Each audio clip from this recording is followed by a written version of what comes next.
우리 찬송가 266장 같이 부르시겠습니다. 주의 피로 이룬 샘물 참 깊고 넓도다.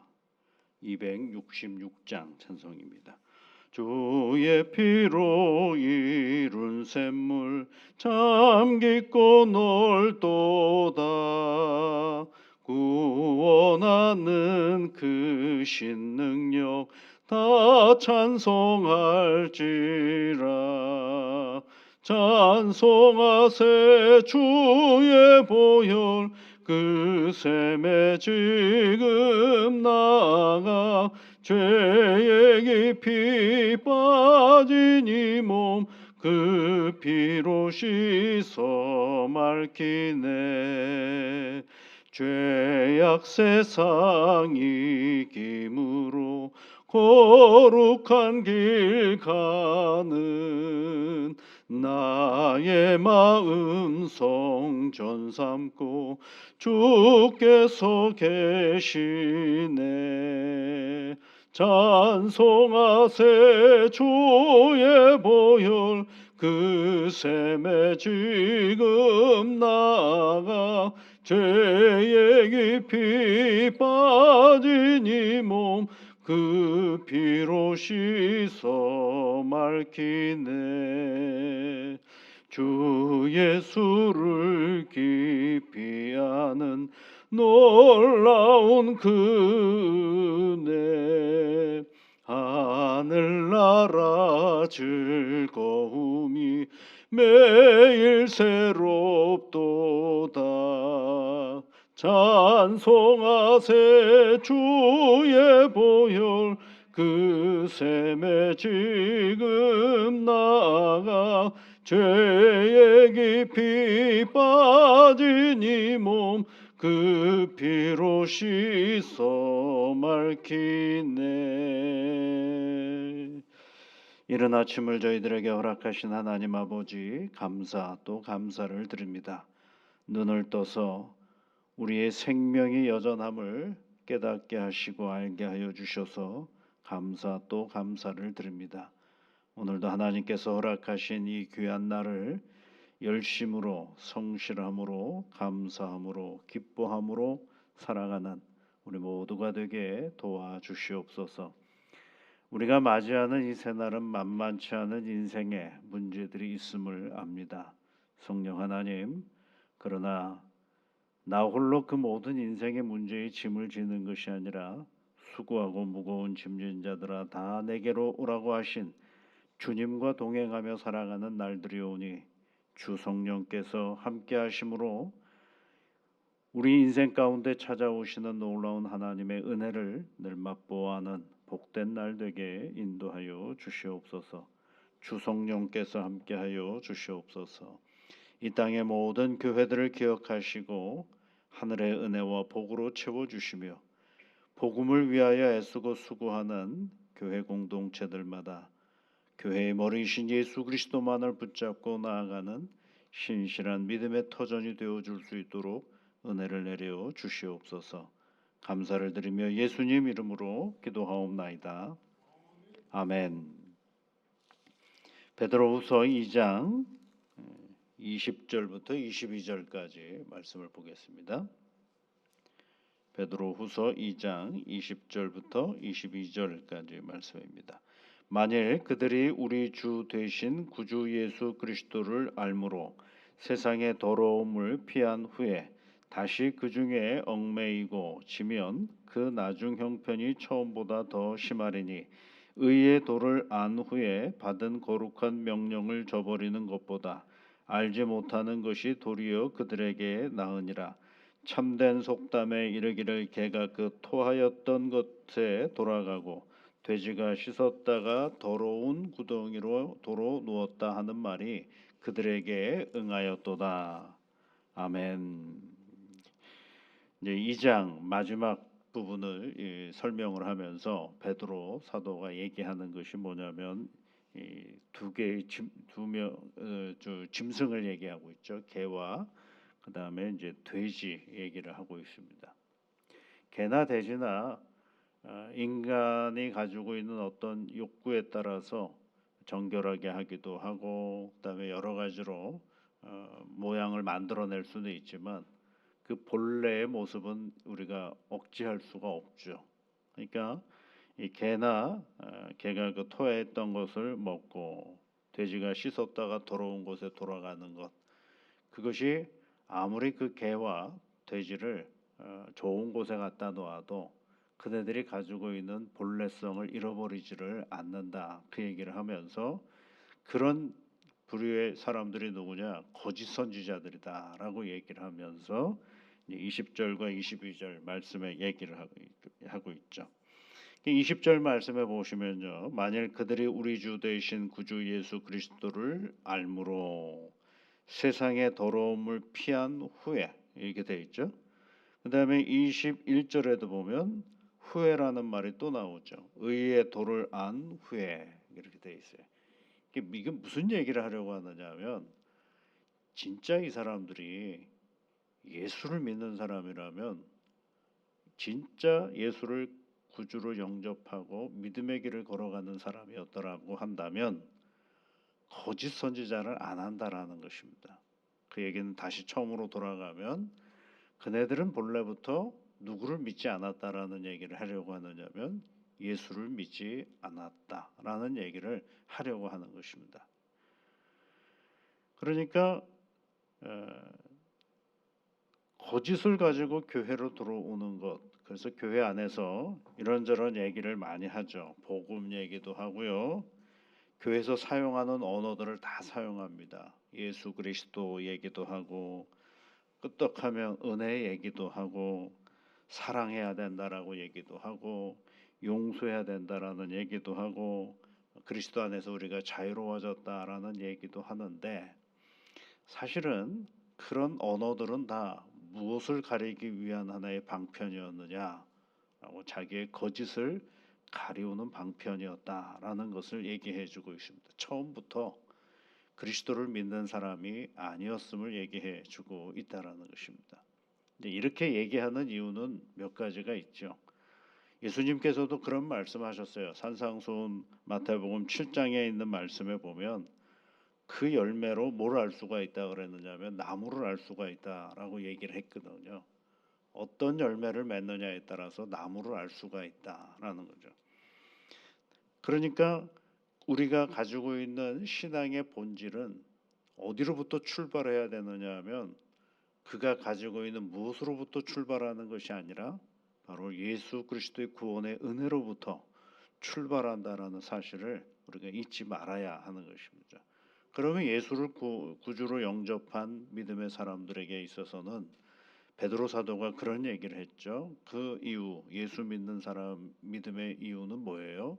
신성한 성품에 참여하는 자들이어야 한다라고 얘기를 했고, 그 신성한 성품이 뭐라 그랬어요? 믿음의 덕, 덕의 지식, 지식의 절제, 절제의 인내, 인내의 경건, 경건의 형제 우애를, 형제 우애의 사랑을 더하는 것이다, 이렇게 얘기를 하고 있죠. 이거는 어느 날 갑자기 이루어지는 것이 아니라 예수 그리스도로 말미암아서 구원받은 우리가 그 구원의 은혜에 너무 감동해서 그 다음부터는 뭐예요?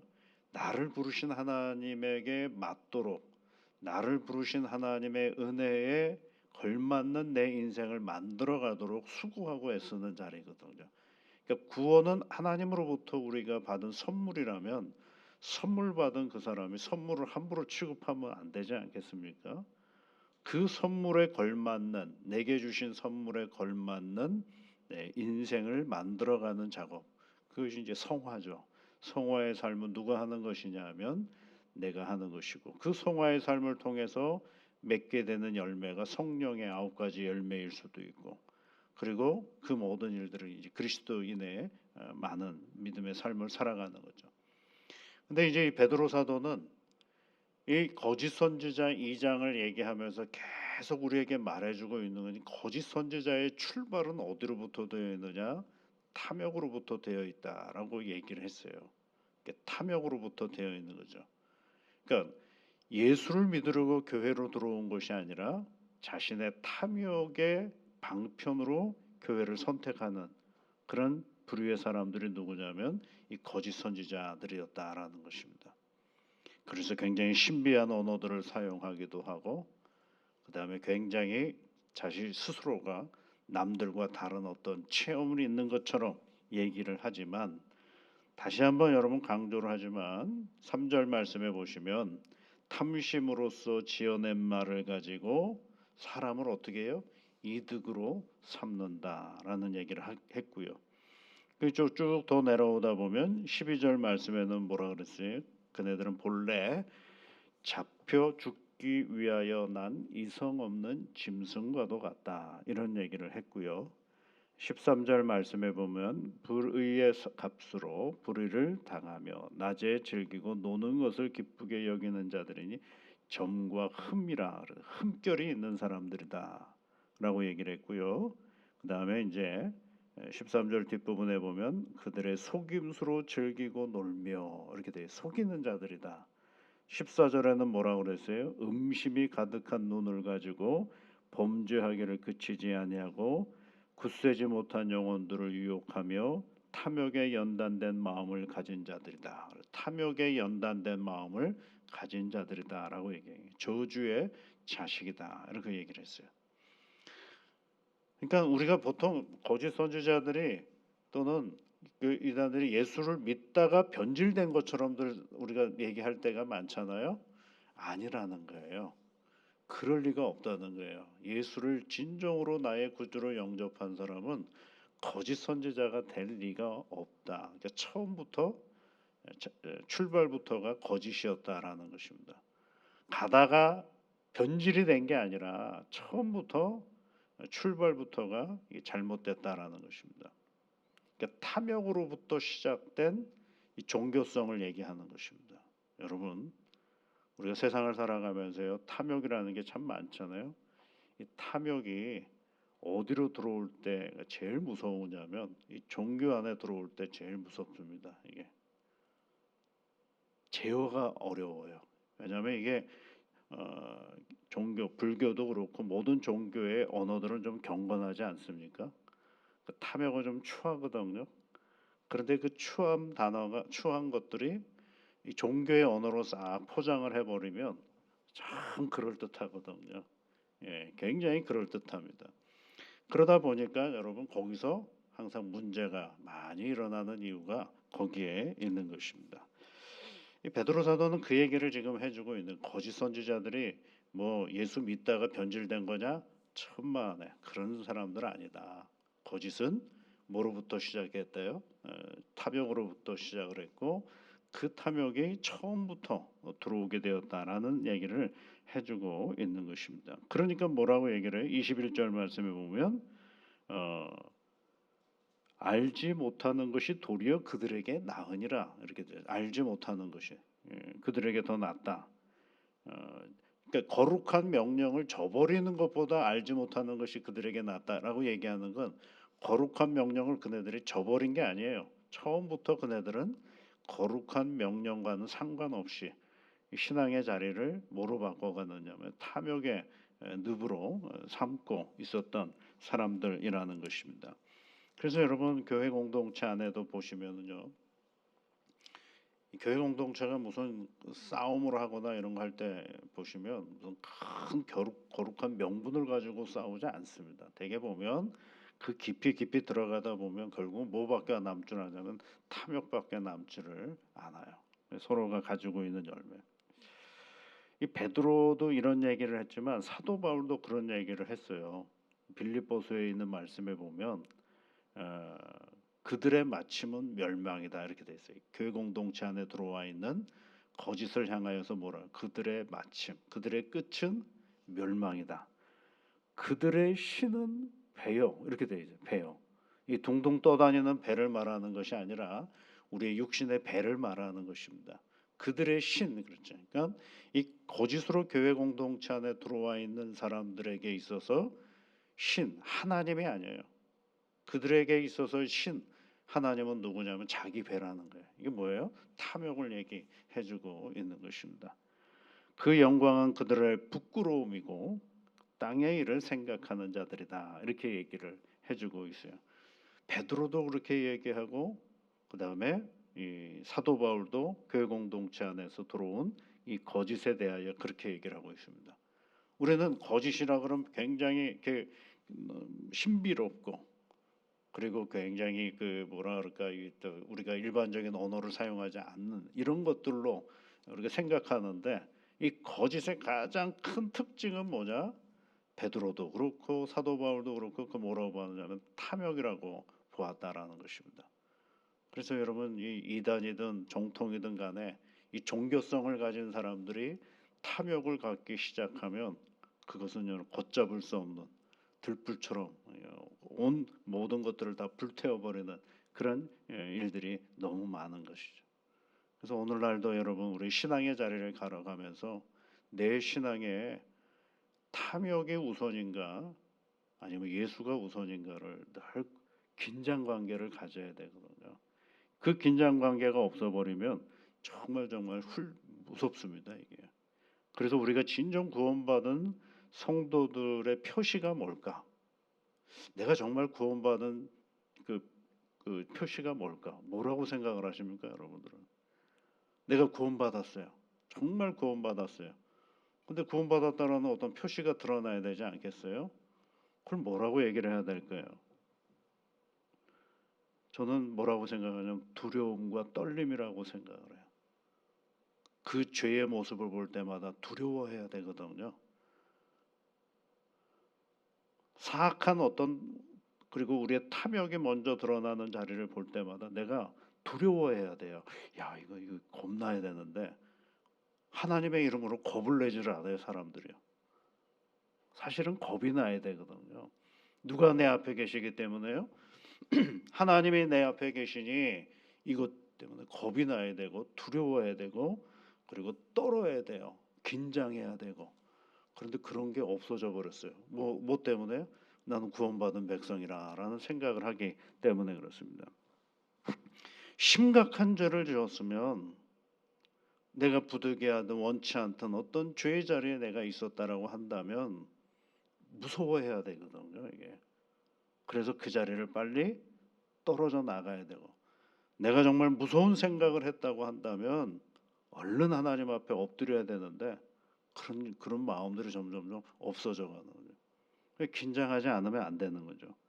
심각한 죄를 지어도 전혀 긴장감이 없으니까 그게 무슨 일인지도 모르고 두려움도 없고 회개하지도 않고 그것은 원래부터 그에게 뭐가 없었다라는 것이냐면 영적인 생명이 없었다라는 것입니다.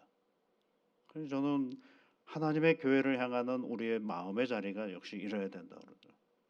제가 주로 만나는 사람들이 다 목사님들 아니겠어요? 교인들도 만나지만은 근데 목사님들하고 얘기를 하다 보면 제가 깜짝 놀랄 때가 너무 많아요. 왜냐하면요, 여러분 목회자가요 탐욕이 많아지기 시작하면 강대상에서 다 좋은 말만 하잖아요. 포장이 너무 화려해지기 시작하거든요. 그것처럼 무서운 게 없습니다, 여러분. 그러니까 적절하게 하나님의 교회 안에 공동체 안에 견제하는 마음들이 있어야 됩니다. 그래서 교회 안에 여러 조직들이 있잖아요.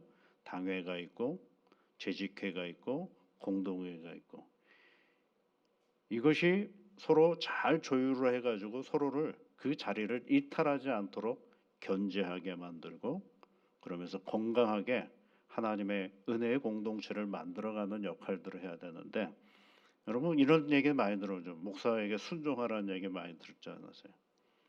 그렇죠? 예. 정말 그래야 될까요? 목사에게 순종해야 됩니까? 만약에 목사하고 하나님하고 여러분이 배웠던 하나님의 말씀과 목회자가 하는 것이 이렇게 갈라져 있다고 생각하면 그때도 목사에게 순종해야 됩니까? 잘 들으셔야 돼요. 우리는 하나님에게 순종하는 사람들이고 목회자에게 해야 될 일이 목사로서의 그 역할을 교회 공동체 내에서 잘 이루어가지 않을 때는 뭘 해야 되느냐 하면 문제 제기를 해야 되는 거죠. 목사님 그러면 안 됩니다. 그거는 바르지 않습니다라고 견제를 할 줄 알아야 그게 어느 거를 잘 지켜나가느냐면 하나님의 교회를 잘 지켜나가는 거죠. 비난이 아니라 때로는 비판을 할 줄 알아야 됩니다. 그래야 신앙의 공동체를 건강하게 잘 만들어갈 수가 있거든요. 그런데 우리는 뭐 할 때 보면 목회자도 그렇고 성도들도 그렇고 뭐냐면 비난인지 비판인지를 구별을 못할 때가 있어요. 비난은요 근거가 없어요. 비판은 근거가 있어요. 이러한 문제는 이렇게 진행해 가지 해야 되지 않겠습니까? 라고 할 때 그 문제 제기하는 내용이 있는 것이 비판이고, 비난은 뭐예요? 실체가 없어요. 어, 카더라 통신이 많죠. 그래서 이 건강한 관계들을 잘 만들어갈 때에 교회는요 하나님의 교회로는 정말 우리가 부끄럽지 않은 교회를 만들어가야 되는 것입니다. 그래서 이 목회자들이 거짓 선지자가 되지 않도록 만드는 역할을 누가 해주셔야 되느냐면 성도님들이 건강하게 견제하고 해야 되는 거죠. 그것이 우리 서로에게 가지고 있는 인간이 가지고 있는 내면의 이 탐욕들을 없앨 수는 없어요. 어떻게 없습니까? 사람이 살아가는 데 있어서 제가 늘 말씀을 드리잖아요. 인간은 가지고 있는 생명의 굉장히 그 추동력 중에 하나가 뭐냐면 욕망이거든요. 그래서 공부를 하려고 하는 욕망이 있으니까 뭔가 이루는 것이고, 돈을 벌려고 하는 욕망이 있기 때문에 돈을 버는 것이고, 오늘 내가 더 건강해야 되겠다라는 그런 욕망이 있기 때문에 운동도 하는 것이죠. 될 대로 되라 그러면 이거는 되지도 않는 거거든요. 그런데 그 욕망은 무엇으로 통제가 되지 않으면 뭐가 되느냐면 과욕이 돼서 그 욕망에 우리를 멸망의 길로 가도록 만드는 것이거든요. 그렇기 때문에 그 욕망을 잘 제어하고 그 탐욕을 건강하게 만들어가는 역할을 해야 되는데, 그 역할은 누가 하느냐면 내가 하는 건데, 내가 어떻게 합니까? 신성한 성품, 하나님의 거룩한 성품에 그것을 길러내는 작업을 끊임없이 오늘도 해야 그것을 가능하다라는 것을 얘기해주고 있는 것입니다. 여러분, 오늘 우리에게 주신 말씀을 우리가 기억하면서 거짓 선지자들은 중간에 변질된 존재들이 아니라 처음부터 출발이 잘못되었다. 뭐로 출발한 거예요? 하나님으로 출발한 것이 아니라 그 개인의 사사로운 탐욕으로부터 출발했음을 우리에게 말씀해 주고 있는 것입니다. 오늘도 우리가 가지고 있는 이 욕망의 그 자리를 하나님의 말씀으로 제어하고 건강하게 길을 만들어 가도록 여러분 힘을 내고 하나님 앞에 기도하며 나아가셨으면 좋겠습니다. 우리 같이 기도하겠습니다. 하늘에 계신 우리 아버지, 아버지의 이름을 거룩하게 하시며 아버지의 나라가 오게 하시며 아버지의 뜻이 하늘에서와 같이 땅에서도 이루어지게 하소서. 오늘 우리에게 일용할 양식을 주시고 우리가 우리에게 잘못한 사람을 용서하여 준 것 같이 우리 죄를 용서하여 주시고 우리를 시험에 빠지지 않게 하시고 악에서 구하소서. 나라와 권능과 영광이 영원히 아버지의 것입니다. 아멘.